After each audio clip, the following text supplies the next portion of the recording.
Hello and welcome to Under the Lights, the boxing talk show powered by Sportology TV, with myself, Ali Drew, and my co-host, Uni.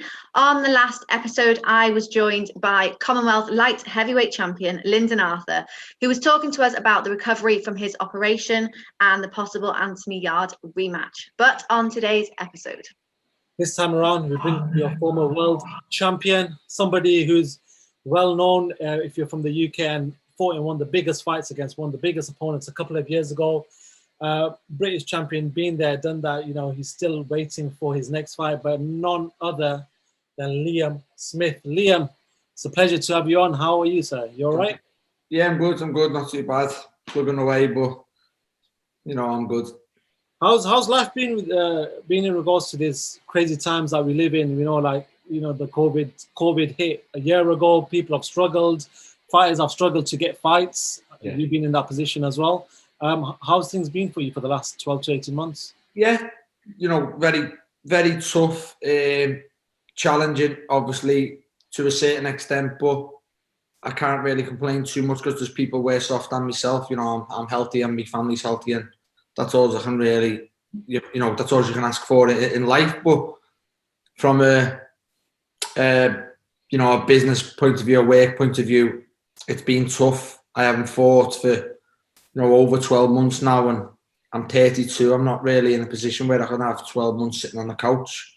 The only plus side to it for me is that 90% of the boxing world are doing what I'm doing. You know, only a handful of fighters are fighting behind closed doors. So that's the only benefit I've got, really. You know, if I was out injured for 12 months and people was fighting and improving and moving on, then I would probably have to sit and have a long think about what I was doing going forward. But, you know, it's just been tough times for every professional sportsman and, you know, everyone in life, really. It's been tough and challenging times, but I think we'll come out the other side, and hopefully it won't be too long or more. Well, yeah, as you say, you've been out the ring for over a year now. I'm sure I heard Eddie Hearn the other day saying that there's a potential fight in April for you in Russia. I'm sure is what he said. Yeah. I was watching his live and someone asked about you, and yeah, I think it was April in Russia. Tell us about that. Yeah, I've been offered the fight now. You know, an official fight, you know, a contract. So we're just, you know, dotting the I's, crossing the T's now, and hopefully it can be announced in the next week. I think I'm obviously 99% the fight's done.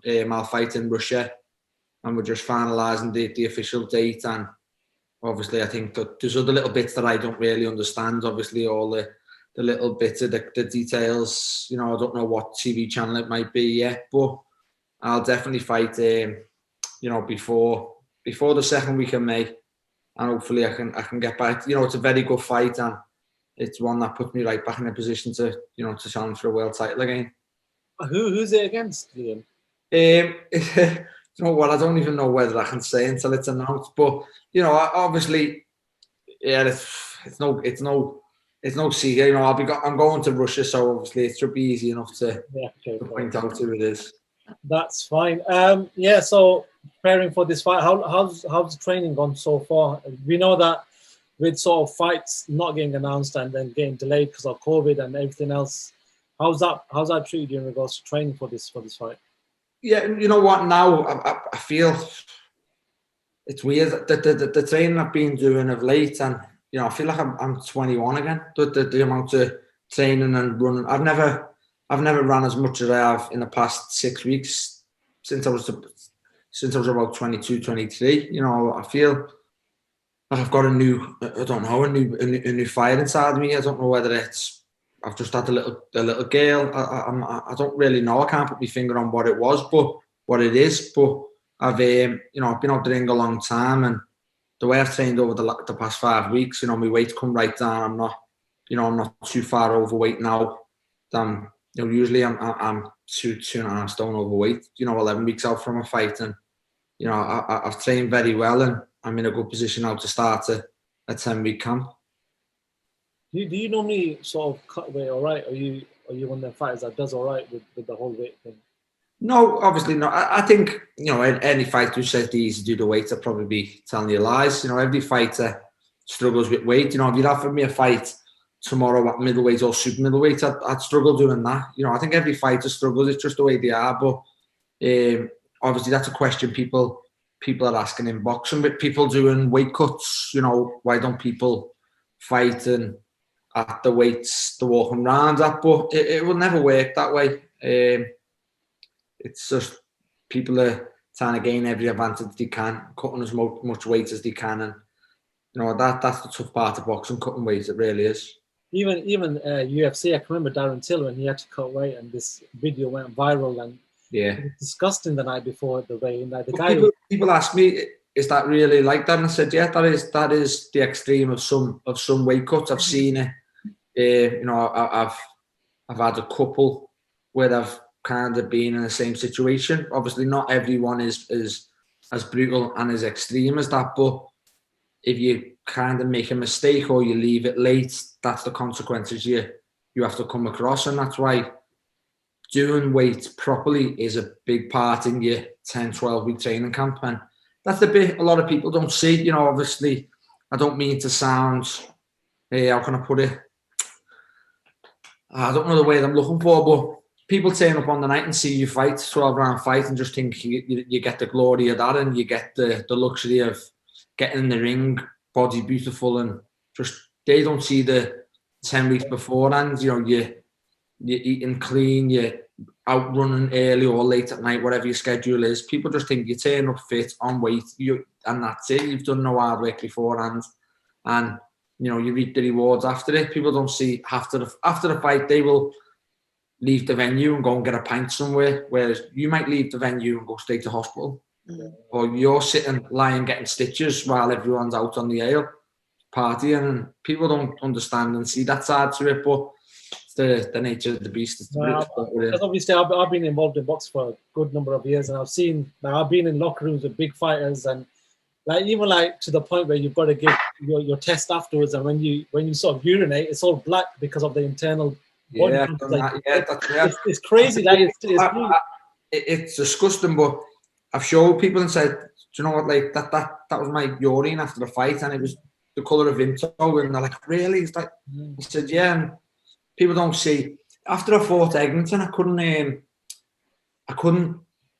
go to the toilet for some reason. I just didn't need a wee for the drug test, and I was there till 2 a.m. I think we got out the ring at 11:30. I was still there at 2 a.m, and you know, one of the matchroom drivers had to wait with me, and I kept apologising to him because I thought, I'm keeping you here till 2 a.m, but obviously I couldn't go until I'd done my drug test. And you know, it's again, that's just the thing that people don't see and people don't realise we have to do. Yeah, definitely. You've achieved a lot in the sport so far, and you know, if you, as you say, if you were injured, you know, for 12 months, had 12 months out the ring, you'd consider your sort of future, what you were doing. But the fact that, you know, you feel like you've got a new lease of life, what more do you want to do? What are your aspirations now? Yeah, you know, with me saying that, I feel I was out the ring for 12 months injured. I'd come out all the rankings. You know, I think the rankings state if you're inactive for 12 months, you come out of them. But with the COVID situation, the rankings have stayed the same. You know, obviously the people fighting have moved up and down, but nobody's come out of the rankings because of the inactivity. So, you know, I'm still number 3 with the WBO. I was 2, but obviously Tim Zhu has fought in this pandemic and he's gone above me. So with the rankings have helped me stay motivated, obviously. And I can't really put my finger on it. People might say to me, yeah, it's you know, it's the birthday of a little girl, let's give you that. But I don't really know it's that. So I just feel I've got something to prove, and I'm in the autumn of my career, obviously, and I feel I've got a lot left. Obviously, I know by people I'm sparring, people who are going on to be spoke about, I'm thinking, I made it through sparring. And I just know myself, I've got a lot more to give. I'm seeing fighters at my weight category. I'm seeing world titles change hands. You know, Patrick Teixeira has just lost to Brian Castano, and I know, you know, I've got a world title left in me. I think, you know, my 2 losses have come to 2 very, very good fighters. You know, Canelo Alvarez and Jaime Munguia. Nobody else really can say they beat me. So I know deep down I've got another world title in me. So I just think, you know, you need luck in boxing. I need luck to get these opportunities, and I think as soon as I get them or put myself in a position to make them fights, then, you know, it's down to me to take them, and I feel I've got that in me still. How much do you look at Callum as well? You know, there's only two of you that are really boxing now. Paul's sort of, he's retired, and Stephen's. Yeah. I'm not actually sure what's happening with Stephen. Has he retired? Well, you know, yeah, I think he has. I think, to be honest with you, what we've just spoke about, I think he's been on the downside of that. I think the COVID situation did kill him. You know, he's 35, so I think the COVID situation, he's been on the downside of it, whereas, you know, a lot of fighters, some people have benefited from it, some people haven't, and he's one of the unfortunate ones who hasn't benefited. He was trying to make a comeback after his ear operation. He had a couple of fights on undercards and then was ready to push on again, and the COVID hit. So I think he's just thought, no, I'm done now, I'm 35, I'm done. Just going back to Callum then, obviously we know he's come off a loss to Canelo in a good fight, but how much does he spur you on? Because he was fighting at the bigger stage. You fought at that stage only a couple of years ago, but now he's going to move up and he's going to still be in that mix because he's still a well-known fighter. He's, you know, world-renowned. He's looking to push on to maybe light heavy to get a world title there. So how much is it that both brothers are sort of spurring each other on, using that energy to push for world glory? Yeah, you know, being in and around him and the Canelo whole situation again, that did not spur me on. I've seen an interview with Callum over the past week or so, and it was exactly how I felt when I lost mine. He said that he should have appreciated being world champion more than he did. And I said the exact same thing when you look back when I lost it. And I think that's just down to the family we're from, really. You know, we won a world title and still done the same thing the next day. We just never really let it affect us, in the sense that we should have, you know, we should have milked it. It's a big thing, and, you know, being probably down to it and level-headed, we didn't really milk it as much as we should have. And, you know, he feels that now. Once it's gone, you realise that, you know, he's lost it now, but it also gives him this hunger now to go and get another one. And, you know, I'm massively confident he'll be a two-weight world champion, definitely. So, you know, I look forward to him doing that. But, you know, touching on myself, being in and around that scene again, you know, being in and around Canelo, that gave me a bit of fire back in, and, you know, I want to be back on the big stage again. They were good to be around, you know, they were very good all week, the Canelo team, and they were very respectful. They were very good towards myself, and, you know, it was, you know, they were a pleasure to be around. Besides the result, obviously, you know, I wanted the result to go a different way, but they were good to be around. What was it like, sort of seeing your brother, you know, fighting Canelo? You fought Canelo. What, you know, is it obviously your brother? You know, it's a, regardless of who's fighting, you want him to win. But for you, was it a weird feeling for you? Yeah, it was obviously strange. You know, you look at it now, Canelo Alvarez has beat two. So there's loads of ways to look at it. You know, we've won 2 world titles. Canelo Alvarez has took the both of them off us. It's crazy when you think in the long run. In world boxing, you know, Canelo took both world titles off the two brothers. But in a sense that you can look at it as, well, it's the face of boxing. We've had two brothers in one household have fought the biggest fighter in the world on the biggest stage. You can't really beat that. But believe me, I was massively confident in Callum and his attributes. I just thought it was all wrong for Canelo. But then you sometimes, then after it, you just realise he's getting better and better. And I said after the fight with Callum, I said, sometimes you've got to just take your hat off to somebody who's so good, and he is so good. And, you know, I can't see anybody beating him unless he goes a step too far. In weight-wise, you got to take your hat off to him. He's getting better and better. You know, he's probably worth 100 million, and he's still got the dedication, and he's getting better and better. I thought he might have been on the slide, and I don't mean that he's on the slide as in he's a shot fighter and he's took beating. I mean, he's on the slide as in his achievements speak for itself. And when you've got that much money in the bank and you've achieved as much as he's achieved, has he still got that dedication and that hunger? And obviously he has, because, you know, he does seem to be getting better and better. I want to quickly pick on Canelo's trainer, Eddy Reynoso, who just seems to be getting 100% out of his fights. As we know, Canelo's been performing well for a long time now, but we see the likes of Ryan Garcia, who stopped Luke Campbell, and Luke Campbell had never been stopped. You see Oscar Valdez on the weekend, and knock out Miguel Belchamp in probably one of the knockouts of the year. You've got Andy Ruiz, who's training under Eddy Reynoso. What do you make of Eddie and the fighters that he's got and what he's doing with his fighters? Very, he's a very good coach. Obviously, he's one of the best coaches in the world. You can see that. You can see what he does with Canelo.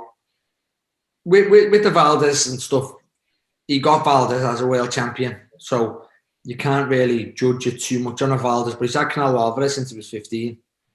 So you've got to just know he hasn't been given fighters who were top fighters, and they're all coming through. Obviously, he's improving Ryan Garcia. Ryan Garcia was very green when he went to him. Still making some mistakes now, but obviously still improving massively.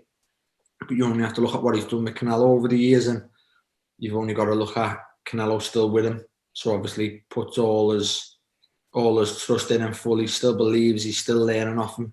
At 30 years of age. And from my point of view, I think he's a top coach, and he's one of the top 3 coaches in the world for me. Just finishing off with Canelo, do you think that Billy Joe Saunders, as far as Brits go, obviously he's got this fight, Canelo's got a fight this week, but do you see Billy Joe Saunders having a chance against him? No, I don't. I hope he does. Obviously, to a sense. I know Billy. I like Billy. I was on the same England team as him in the amateurs. I've been away with him, and I hope he does. From a British point of view, and from I'd love to see a Brit do it. I'd love to see a Brit get the accolades of beating Canelo Alvarez. But I can't sit here and lie to you and say, I think Billy Joe beats him. I think nobody beats him unless he goes to 175. I don't think Billy Joe beats him. I don't think Caleb Plant beats him. I don't think David Benavidez beats him. And the only ones who you could persuade me beats him is Artur Beterbiev, or I don't even think Dimitri Bivol beats him. I don't. If any of them fights got announced tomorrow, I wouldn't put money on any of them fighters to beat him. I just think he's that good. He's that solid, and he just finds a way. And unless he steps too far, I can't see anybody beating him. And that's Billy Joe included. I know people say Billy Joe's got a style to beat him, but Billy Joe's got that awkward style that can trouble anyone. But when you're an elite fighter like Canelo Alvarez, there's not many things people do better than. Liam, I just wanted to move away from Canelo and yourself and just quickly talk about last weekend, Josh Kelly versus David Avanesyan, a fight that sort of captured a lot of the fight fans. It was a good fight for however long it lasted. What did you make of that fight on Saturday night? I thought it was a very, very, very good fight. It was a fight probably people predicted. It was a fight that was the way the fight went was very easy to say beforehand. Like Josh Kelly will win early on. It was, my prediction was Josh Kelly easy outboxes Avanesyan, and I thought my prediction was he's in good enough shape to tough it out late when it gets tough. Now, obviously, I was wrong in that. It got tough and Avanesyan come on top. But he's a solid man. He's a tough, a good fighter, but he's a tough, solid man as well. And he took his lumps early on. He took some big shots off Kelly and walked right through them, and deserves every credit. I thought it was a top fight as well. To be honest with you, it was a very good fight to watch from a neutral point of view. But Josh Kelly can come again if he's got the mental toughness to dust himself off and come back. Fights like that can break fighters. It's broke many young fighters coming through. Tough fights like that. So it's down to Josh Kelly, his team, and himself to pick himself up and come back from that, because he can. He's only 26 or 27 years of age. Have you enjoyed the sort of behind the closed doors shows that we've had in the since the pandemic started? There's been a lot of surprise results. The week before, Josh Warrington, obviously we saw that. Are you enjoying these shows?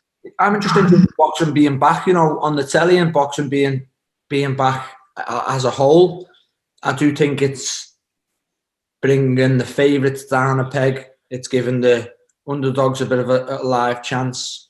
I think Warrington is a prime example, but I feel for Josh because, maybe the week or the couple of weeks building up to it, probably being told, look, give your title up, just beat this Lara, and then you're getting, you know, stupid amounts of money for the zoo fighters at Kansas Zoo or whatever his name is. Yeah. And, you know, it was a proper banana skin fight. Josh has probably thought, you know, I'm getting £1 million or something to fight this Zoo next one to beat Lara, and he's coming stuck against Lara. But Warrington could be, for me with Warrington, I always put it like, never ever blessed with very good ability, Josh. As in, like, he was never ever a class fighter, but he was fit, strong, disciplined, very hard to beat.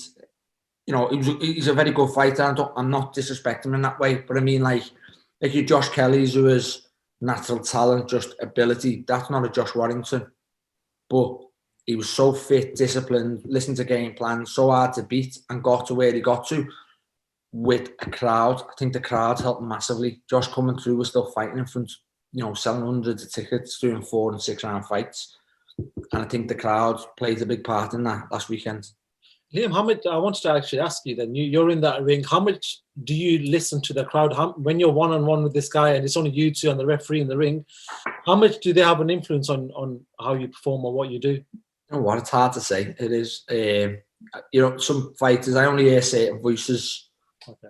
So the certain voices I hear will probably be there anyway behind closed doors, as in, you know, me brothers.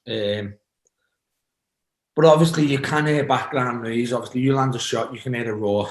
It does naturally affect what you do next. You know what I mean? If you hear a big roar, you think, oh, that must have hurt them. They might have seen something I never.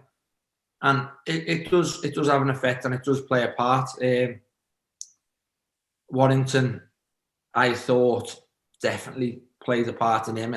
You know, I seen, even him about to walk the ring, I seen him walk over before his ring walk, doing that, and I'm sitting thinking, who are you doing that to? There's no one there. But he's doing it if there's a crowd there, and I thought he's trying to get himself into a zone here, which is probably right.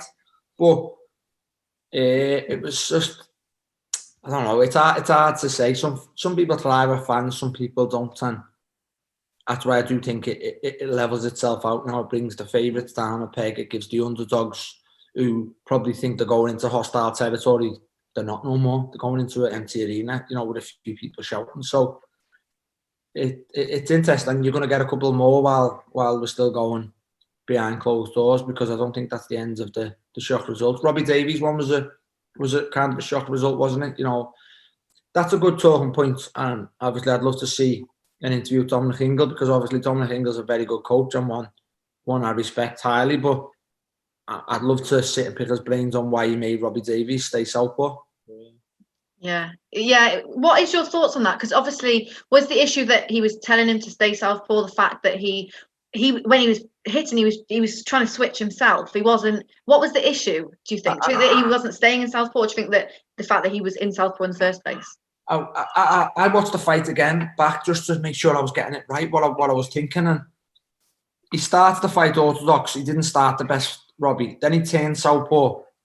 So I understand with Dominic Ingle saying stay southpaw, you're having more effect with your jab, but it was plain to see that Valenzuela's best shot was a straight right hand, and then Robbie got hurt in the third, then he got dropped in the third from a southpaw stance, and then he moaned at the end of the round and said to Dominic Ingle, can I go orthodox? And he says, no, stay southpaw, trust me.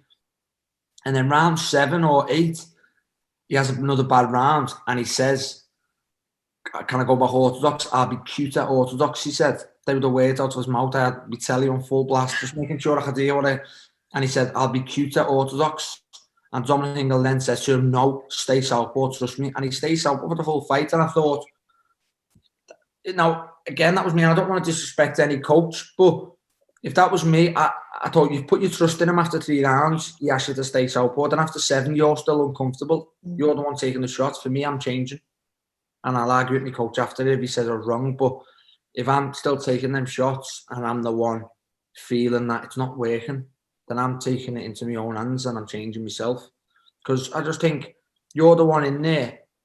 You know, fighters get it wrong. Coaches also get it wrong. You know, managers and matchmakers get it wrong when they, you know, look back at Cleverly and Kovalev. That was a big mistake what they done. You know, you can think it over the years. Not everybody always gets it bang on. Somebody's got to get it wrong. And to be honest with you. I think Dominic Ingle got it wrong the other night.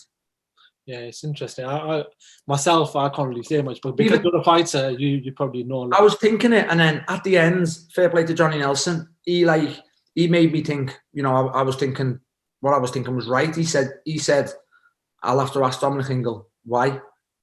So I thought, well, you know, you're close to him and you're saying that, so I must be thinking on the same page as you. Liam, you've obviously done a lot of training camps. What do you sort of not like doing? Because there's certain things that fighters don't like doing. Running. That's what I was saying before. Running. I've 8 running, and I've ran, you know, four times a week the past 5 weeks or something. And I haven't ran like that since I was a young prospect coming through. I don't know why. And obviously, there's not much else you can do overnight now. I can't really go round to a Total Fitness or a David Lloyd's gym, you know. So, but running and dieting, making weight. I was going to say the food aspect. What do you miss when you're sort of in camp? Well, I'm called beefy for a reason. I don't know where that comes from. But yeah, just obviously making weight hard for anyone. Obviously, you know, you look at even just natural men, natural women trying to lose weight. When they want to lose weight, it's tough, and you know, we have to lose a little bit more weight, obviously, than the average person on the street who wants to lose a couple of pounds or half a stone to feel better. You know, we have to do a lot, and then we have to cut a lot of water, which is, you know, not the nice side. But suppose it all levels itself out. You know, I think I'm lucky and I'm fortunate enough to do a job that I love doing.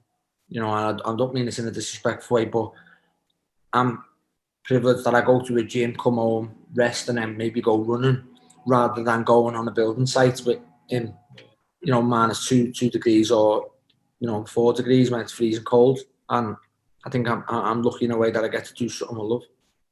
I think you're also lucky in a way that not every fighter can just rely on boxing as their sole job. I think Ali, you did an interview with Cody Davies quite recently, and he's on a building site. Cody Davies is. He's had to go. He went back to work, was working on the building site, got a fight date, so quit his job that day. The fight fell through, so he's had to go back, get another job. Yeah, that's what I meant at the start of the conversation. That's what I meant. Like, I can't really complain too much. I know, you know, not even just fighters. People have lost jobs. People are struggling. You know, people are losing houses and everything. So I can't really complain too much. I say I'm healthy, and you know, my family are healthy. So that's the plus side to it. Liam, just sort of asking about yourself. You're 32 years old. You're not thinking about retirement, but it is going to come at some point in the next couple of years that you're going to have to hang up your gloves. Are you preparing for that? Are you doing things on the side to make sure that there's money coming in and finances are going to be okay? Because we know boxing is a brutal sport. Once it ends. It doesn't mean that you might not get any more opportunities. There might not be media opportunities. There might not be opportunities in boxing for you. There might be, there might not be. But are you sort of preparing for that now? Yeah, you know, with the more and more time off and time like in between fights now, I'm you know, going to try and set myself up for, you know, life after boxing. I feel now I wish I should have done it, you know, a long time ago. But just being young, I'm you know, I've got no regrets of it. But I'm going to try and you know, set myself up for life after boxing now. And the more time I've got now off, I can look into things and, you know, try and, you know, put my money in places that I know it is beneficial for me in the long run. Do you see yourself, you know, getting into boxing as a coach afterwards, or, you know, teaching other people? I've always said yes to that question. I've always said because of like, you know, I'm a fan of boxing as well. You get boxers who hate boxing, don't even watch it on the telly.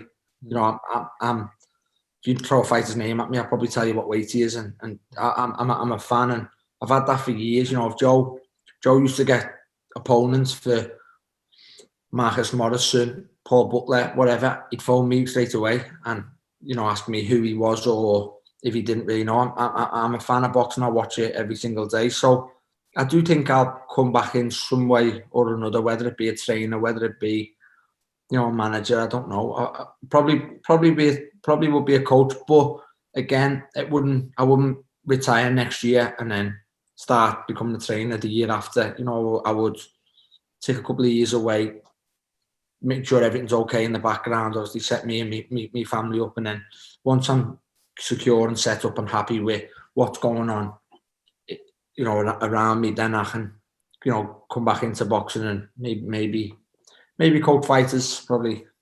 What about doing media stuff? Because we know Paul did stuff for Sky Sports. I think he did a his own quite recently. I'm not really the best at that. I am not. I haven't got the voice. I think I'm too scally for I'm too. I've got too much of a Scouse accent for that. So I don't really speak the best. So I don't think media is for me. Liam, before we finish, obviously you're part of the four brothers that are incredibly successful in boxing, really one of the most well-known families.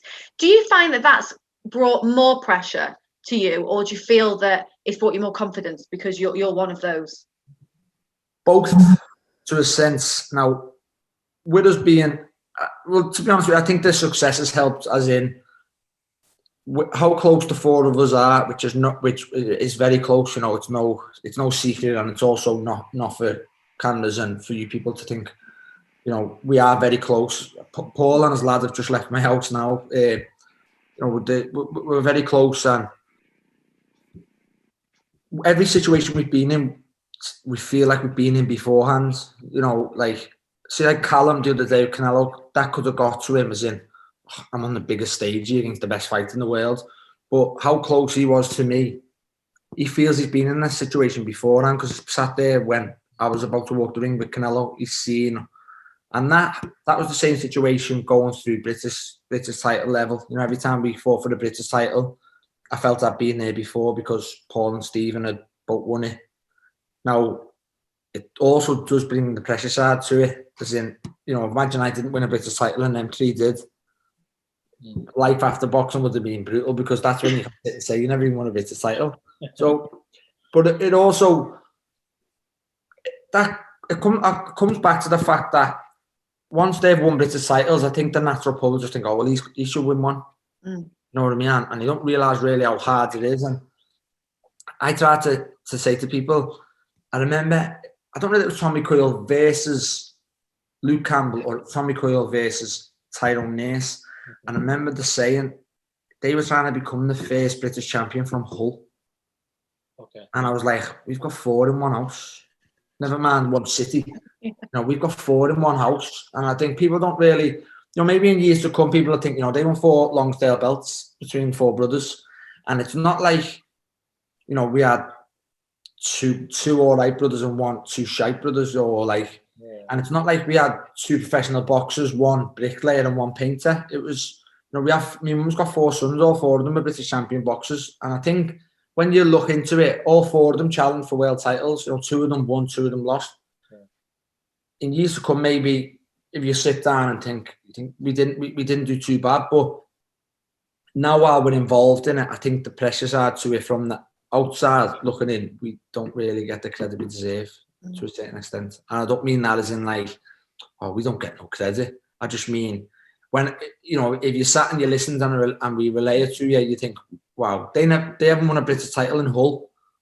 We've got 4 in, you know, the house. Right. Never mind, you know, you're the British champion from the city. Tony Bellew, you know, Derry Matthews, Jazza Dickens. I don't even mean the city. I just mean under one roof. We had 4 British titles, and we had 3 at one time, and we could have had 4, but Callum was English champion and Paul held the British title at the same weight. So, you know, it was impossible to have the 4. Yeah, that couldn't have happened. We couldn't have had that fight. Which was good enough. You know, we got some good photos with the 3 of them. When you say it like that, actually, it does actually make you think that, yeah, you guys have probably been underrated and not been spoken about as much as you should have. But yeah, I do. Because of Paul, because Paul's on Twitter slagging everyone. So blame, it's fine. Put the blame to the eldest. Final one, quick fire question. I just want to ask you your top 3 fighters you like watching at this present time. Sorry, mate, I never heard you. Sorry. Your top 3 fighters you like watching at this present time. Ooh. Teofimo Lopez.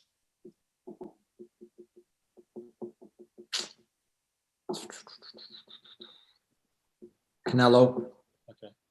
And who else? I still think Lomachenko. I just think, I can't believe he's been written off after the one fight. But yeah, Lomachenko. All right, then. Top 3 fighters you of all time? Sugar Ray Leonard, Floyd Mayweather, Mike Tyson. They were easy. They were easy. Top 3 power punches in boxing that you watched? Mike Tyson, Deontay Wilder, and Gervonta Davis. And top 3 defensive fighters you watched? Canelo Alvarez, Floyd Mayweather,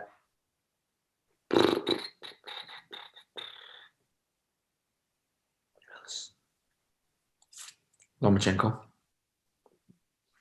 Some good answers. Liam, thank you so much for your time. It's been great chatting to you. And good luck in April for that fight in Russia. And hopefully the announcement of the opponent soon. Yeah. Nice. Thanks for having me. Thank you. See you in the bit. Guys, that was Liam Smith talking about what's next for him and everything else. We spoke about quite a lot of in-depth stuff, so definitely good to check the whole video out. But yeah, we're going to keep bringing you guys big guests for Under the Lights, or football shows as well, or UFC shows in the future. So definitely like, subscribe, share, do what you can to support the channel. We are trying our best to bring guests that you'd want to watch and you want to sort of interact with. We're also on a lot of social media platforms. We've got the links in the description below. We're on Facebook, Twitter, Instagram, TikTok, and we're also on Stereo. So give us check us out on there. And yeah, just keep tuned, guys. We are going to be bringing you some fantastic content over the next couple of weeks, months, years, hopefully. So yeah, we will catch you soon. Take care.